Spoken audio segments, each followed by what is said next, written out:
ಅಂದ್ರೆ ಮೂರು ಜೀವಗಳು. ಮೂರು ಜೀವಗಳಂದ್ರೆ ಒಬ್ಬರ ಅನಾಥ, ಒಬ್ಬ ವ್ಯಾಪಾರಸ್ಥ, ಒಬ್ಬ ಮತಾಧಿಕಾರಿ. ಈ ರೀತಿ ಸಮಾಜದಲ್ಲಿ ವಿವಿಧ ವರ್ಗಗಳಿಗೆ ಸೇರಿರುವ 3 ಜನ ವ್ಯಕ್ತಿಗಳು ಮರಣಿಸಿರ್ತಕ್ಕಂತ ನಂತರ ಏನ್ ನಡೆದಿದೆ ಅನ್ನೋದು ಆ ಕಡೆ ತೀರದವರಿಗೆ, ಮೇಲಿನ ಲೋಕದವರಿಗೆ ಎಂತ ಅನುಭವಗಳು ಎದುರಾದವು ಅನ್ನುವ ಸತ್ಯಗಳನ್ನ ತಮ್ಮ ದಿವ್ಯ ಚಕ್ಷುವಿನೊಂದಿಗೆ ವೀಕ್ಷಿಸಿ ಆ ಸಮಾಚಾರವನ್ನು ನಮ್ಗೆ ನೀಡಿರೋರು ಡಾಕ್ಟರ್ ಲೋಕ್ ಸಂಗ್ರಾಮ್.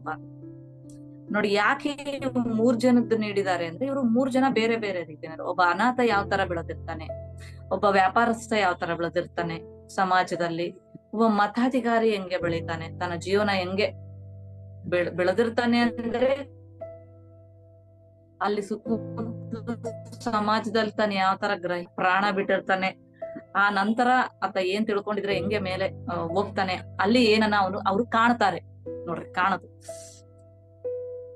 ಈ ರೀತಿ 3 ಜನದ್ದು ಬೇರೆ ಬೇರೆ ರೀತಿನಲ್ಲಿರೋ ಸಲುವಾಗಿ ಅವ್ರು 3 ಲೈವ್ಸ್ ಅಂತ 3 ಜೀವಗಳಂತ ಹೇಳಿ ಆ ಪ್ರತ್ಯಕ್ಷ ಅನುಭವಗಳನ್ನ ನಮ್ಗೆ ಕೊಟ್ಟಿರ್ತಕ್ಕ